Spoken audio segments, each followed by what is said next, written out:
अभिव्यक्ति की नई रीति का समावेश अपनी कविता के माध्यम से करते हैं। नायिका जो नायक के प्रति अनुराग रखती है और वह यह जानना चाहती है कि जो अनुराग उसके मनोमस्तिष्क में कृष्ण के प्रति है, नायक के प्रति है, वह अनुराग क्या नायक के मन में भी उसी प्रकार विद्यमान है या नहीं। तो अपनी घनिष्ठ और विश्वस्त सखी को वह नायक के पास यह अनुमान लगाने के लिए भेजती है, यह पता लगाने के लिए भेजती है कि दोनों ओर प्रेम पलता है कि नहीं। तो नायिका जब सखी जब नायिका से मिलती है और नायिका जब उन मनोभावों को जानने के लिए उत्कट दिखाई देती है, तो नायक के मन में, चित्त में नायिका के प्रति अनुराग है, यह जानने के बाद जब वह सखी नायिका के पास लौटती है तो नायिका वाटिका में सखियों के साथ, अन्य सखियों के साथ प्राकृतिक सुख लेती हुई दिखाई देती है। अब उस गोपनीय बात को, अनुराग वाली बात को वह सब सखियों के सामने कैसे बताए, इसलिए अन्योक्ति के माध्यम से बहुत सुंदर कल्पना कवि करता है। लागेओ सुमन हई हैं सफल, नायिका की सखी कहती है कि बारी बारी आपनी, कि हे, यहां क्योंकि कहना तो नायिका को है लेकिन संबोधित करती है माली को, जो वाटिका का माली है, कि हे बारी, हे माली, बारी आपनी, कि अपना समय, अपना अवसर जब भी आए, सींच सुहृदयता बारी, अपनी वाटिका को, इस उपवन को पूरी निष्ठा से, पूरे हृदय से, पूरी सद्भावना से वारी, जल डालकर सिंचित कर। अब ये कहते हैं लोक में कि कै बेटी को सुना बहू को, तो कहा तो माली से, लेकिन वस्तुतः कहा नायिका से कि हे माली, तू अपनी वाटिका को पूरी निष्ठा, ईमानदारी से, हृदय से, सहृदयता से सिंचित कर, पानी डाल। इस भयंकर घाम, ये जो रोष, आतप रोष निवार, ये जो आतप है, ये जो ताप है जिससे तेरी वाटिका सूख रही है, इसका निवारण कर, पानी से सिंचित कर। ऐसा करने पर वाटिका में सुमन लगेंगे, पुष्प लगेंगे, हई हैं सफल, और जब पुष्प लगेंगे तो फल भी आएंगे। इसलिए तुझे करना यह है कि इस वाटिका को पूरी सहृदयता के साथ जल द्वारा सिंचित करना है। अब ये तो प्रकट अर्थ वह है जो वास्तविक अर्थ नहीं, अभीष्ट अर्थ तो कुछ और है। अभीष्ट है नायिका को बताना, इसलिए हे बारी, हे नायिका, बारी का एक अर्थ नायिका भी है। बारी आपनी, तू अपना व्यवहार, अपना स्नेह प्रकट करने का जब भी अवसर आए तो प्रियतम से, नायक से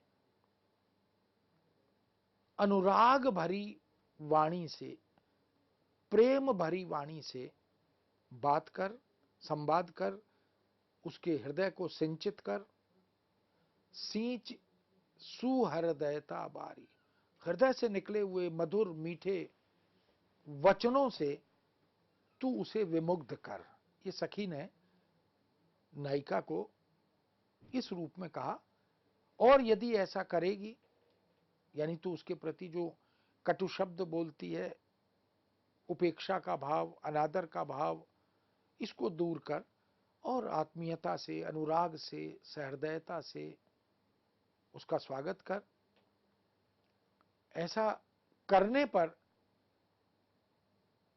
लाग्यो सुमन, ये भी कहती है सखी कि तेरा तेरा जो सुंदर मन है वह तो लगा ही है, नायक का चित्त भी, मन भी तेरे प्रति अनुरक्ति भाव रखता है, वही है सफल। और धीरे धीरे तुझे तेरे मंतव्य में इस अनुराग की परिपुष्टि में सफलता अवश्य मिलेगी।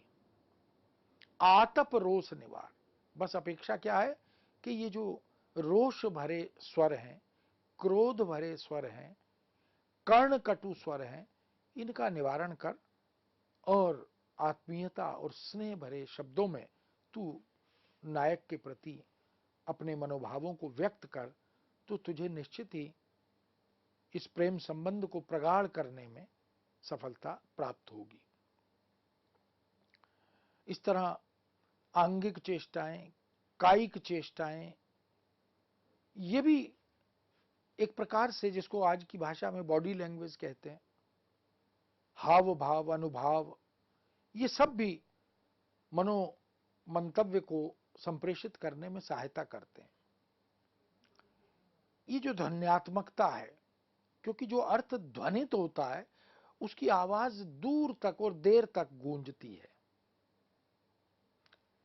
बिहारी ने लिखा, हर्ष न बोली लखी ललन निरख अमिल संग साधु, आंखिन ही में हंसी धयो शीस ही धरी हाथ।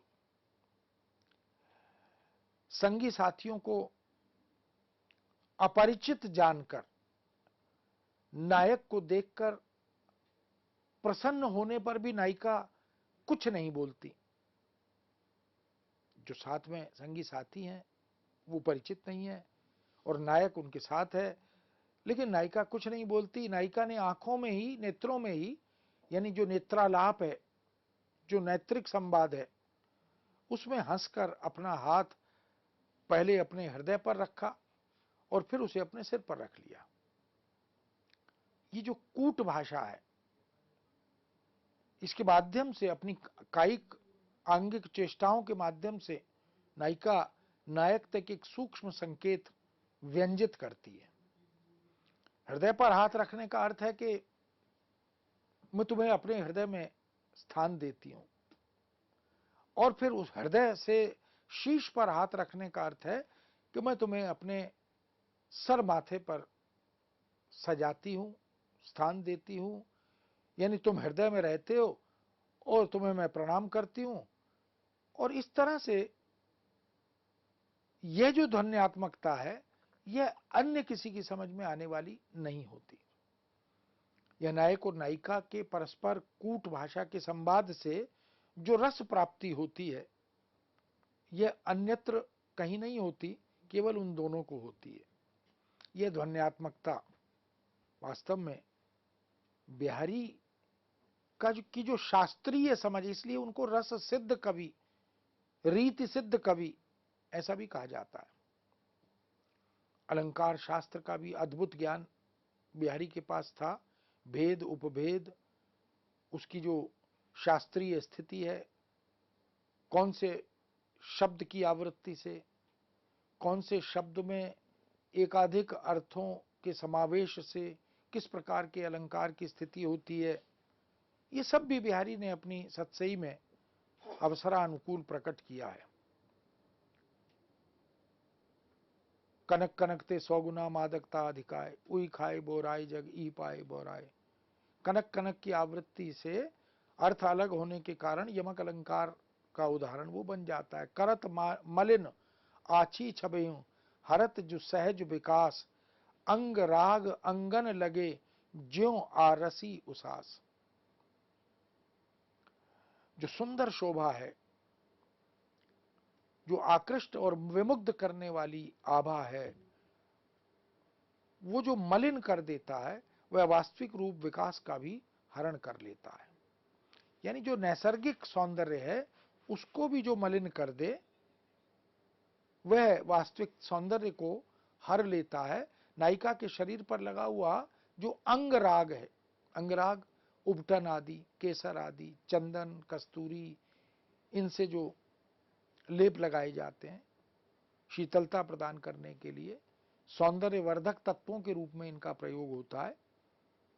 ये जो सौंदर्यवर्धक लेप हैं, ये दर्पण के से मोरचे देह दिखाई दे, बिहारी एक अन्य स्थान पर यह भी कहते हैं। तो दर्पण पर, शीशे पर जैसे भाप जम जाती है, कई बार हमने देखा, भाप जब शीशे पर आ जाती है तो फिर उसकी जो पारदर्शिता है वो अवरुद्ध होती है। तो दर्पण पर पड़ी हुई सांस की भाप से सी दिखाई देती है।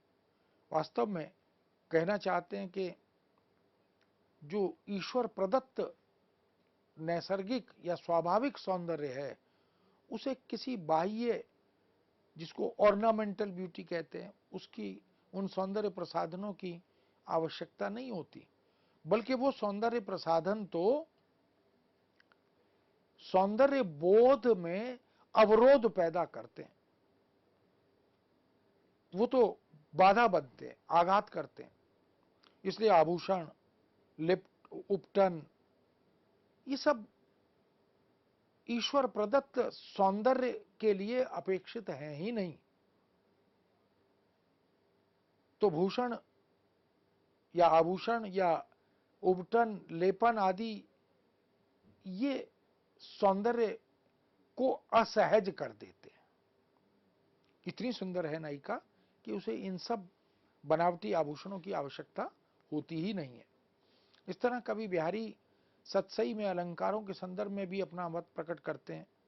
विलक्षण सौंदर्य और सार्थक भाव को वो कभी किसी रूप में अजो तरयो ना ही रहो श्रुति सेवत एक रंग, नाक बास बेसर लयो बस मुक्तन के संग। नीति का प्रसंग भी है, सौंदर्य चेतना भी है। ये जो कानों की सेवा वर्षों से, युगों युगांतर से करता हुआ कान का आभूषण है, वह लटकता रहता है,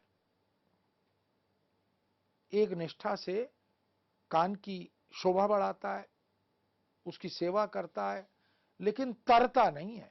अजो तरियो ना, ये जो सबंग पद यमक है, तर नहीं पाया, उसका उद्धार नहीं हो पाया। जबकि नाक बास बेसर, जो बेसर है, नाक का आभूषण है, नथनी, वह शीर्ष स्थल पर जाकर विराजित हो गई है, उसको मुख्य स्थान मिल गया, नाक पर जाकर अवस्थित हो जाती है। लयो बसी मुक्तन के संग, क्योंकि उसने मुक्ता, मोती का, जो सच्चा मोती होता है वो उस नथनी में होता है, उसने मुक्ता का यानी मोतियों का संसर्ग किया, इसलिए उसे शीर्ष स्थल पर बैठने का अधिकार प्राप्त हो गया। अब इसका जो श्रेष्ठ सौंदर्य है वो दूसरे अर्थ में है कि जो दिन रात वेद आदि का श्रवण करते हैं लेकिन आचरण नहीं करते, व्यवहार में नहीं लाते, तो केवल जबानी जमा खर्च से या केवल श्रुति लाभ से व्यक्ति तरता नहीं है। वह तो तरता तब है जब उन सब को व्यवहार में लाता है। इसलिए वेद आदि के श्रवण से आदमी का उद्धार नहीं होता, चाहे वो कितनी एक निष्ठा से श्रवण करे,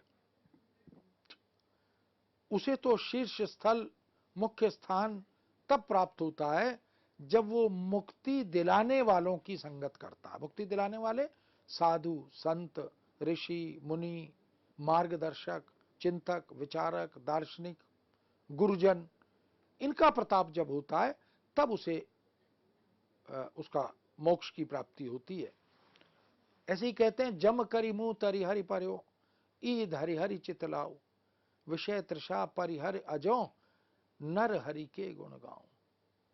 मनुष्य को सावधान किया, भौतिक प्राणी को, कि ये जो भौतिकता है, ये जो माया है, जिसको महाठगनी कहा गया, हम इसके मोह पाश में फंस जाते हैं, इसके पीछे दौड़ते हैं, लेकिन ये भूल जाते हैं कि मृत्यु अवश्यम भावी है। अंग्रेजी में कहते हैं डेथ इज एटर्नल। तो आए हैं सो जाएंगे, राजा रंग फकीर, मरना तो सबको है, मृत्यु सबके लिए है। लेकिन मनुष्य भूल जाता है कि हम यमराज रूपी करी यानी हाथी, यमराज रूपी हाथी के मुख के नीचे 24 घंटे हम रहते हैं, वो तैनात बैठा है। यमराज रूपी हाथी मुंह खोलकर तैयार बैठा है। तो हे मनुष्य, इह धरि हरि चित लाओ, इस बात को अपने चित्त में धारण कर कि मृत्यु जो है वो हाथी के रूप में मुंह खोलकर तैयार बैठी है। विषय तृषा परिहर अजो, इसलिए ये जो विषय वासना है, ये जो मोह माया है, ये जो भौतिक आकर्षण है, इनका अभी तत्काल अजो परिहार कर, उनको छोड़ दे, उनको त्याग दे और नर हरि के गुण गाओ। और नरहरि का अवतार नरसिंह भगवान, हरि माने सिंह, एक अवतार भगवान विष्णु का, आधा मनुष्य आधा सिंह। हम जानते हैं कि नरहरि का अवतार भक्त प्रहलाद को बचाने के लिए, उनकी रक्षा करने के लिए हिरण्यकश्यप से भगवान ने लिया था। हिरण्यकश्यप को अनेक वरदान प्राप्त थे, न मनुष्य से मरेगा, न पशु से, न घर में मरेगा, न बाहर, न अस्त्र से मरेगा, न शस्त्र से, न पृथ्वी पर मरेगा, न आकाश पर। लेकिन भगवान ने भक्त की रक्षा के लिए नरहरि का रूप धारण किया, आधा मनुष्य आधा सिंह, और फिर उन सारे वरदानों की रक्षा भी की और उसका संहार भी कर दिया। तो कहा कि यदि यमराज रूपी हाथी से बचना है, रक्षा करनी है, तो सिंह रूपी आराध्य की भक्ति कर। वो जो हाथी का मुकाबला करने का सामर्थ्य शेर के पास होता है। इसी तरह बिहारी कहते हैं, लोने मुंह दीठी न लगे यों कहीं दीनो ईठ, दूनी है लागन लगी दिए दिठोना डीठ। लोक आस्था, लोक विश्वास है कि नए घर को नजर से बचाने के लिए लोग उस पर डिठोना लगाते हैं।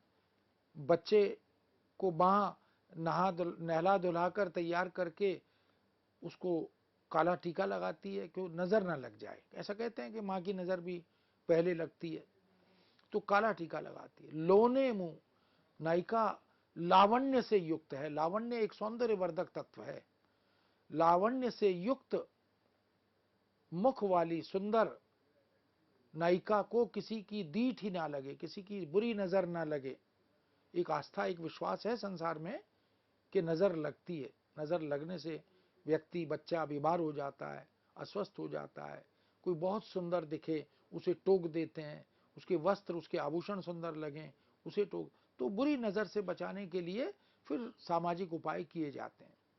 यों कही दीनी ईठ, इस प्रकार बहुत सुंदर लावण्य से युक्त सौंदर्य वाली नायिका को, सखी को किसी की नजर न लगे, ऐसा कहकर सखी ने एक काला टीका नायिका को लगा दिया। यों कही दीनी, दीनो ईठ, ईठ माने इष्ट, बड़ी प्रिय सखी ने, आत्मीय सखी ने एक टीका लगा दिया।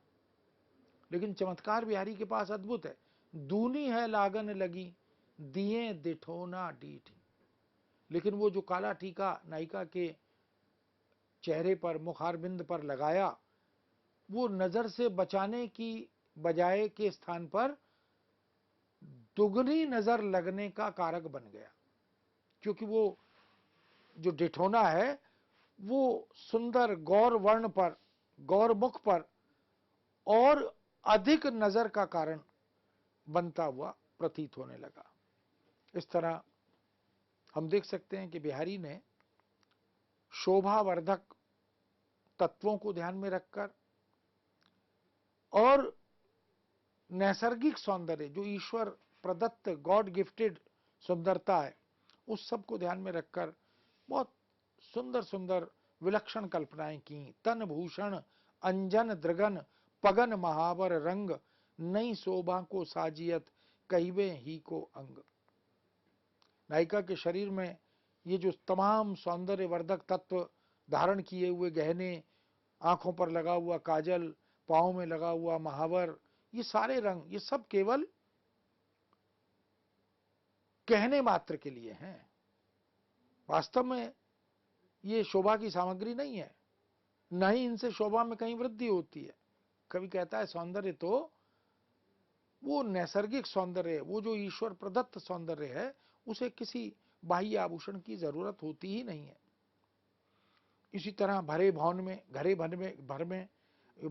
घर में जहाँ गुरुजन हैं, माता पिता हैं, उन सब में नायक नायिका मुखर होकर संवाद नहीं कर पाते।